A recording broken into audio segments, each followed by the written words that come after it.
Zavtraki iste'mol qilmoqchi bo'lsanglar, mana bu gul asal. Mana bu. Narxi 100 ming so'm. Immunitet ko'taradigan, kun bo'yi guldek bo'lib yurishlikka sababchi bo'ladigan asal, xudo xolasa, ayollarga tavsiya bu.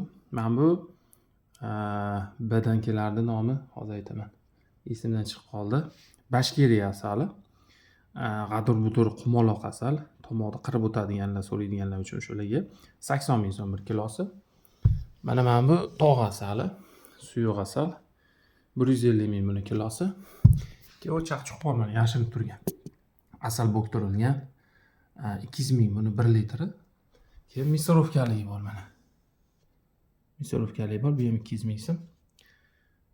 Keyin Qirg'iziston tog' asali bor, hali solmadim, mana bunda turibdi. Keyin bo'ldi, mana o'zim borman. Bo'ldi. Esparset asali bor, asal ko'p. Har xil bor, 80 ming kilosi, 100 mingligi bor, 150 mingligi bor. Ketaveradi. Kelsanglar, aytsanglar, olib borib beramiz. Imkon qadar Chinoz, Mahalla, Oximobod, Qizilaktabir, Oydin, Olmazorlarga, sentrlarga olib borib beramiz. Uzoqlarni kelishamiz, xudo xolasa.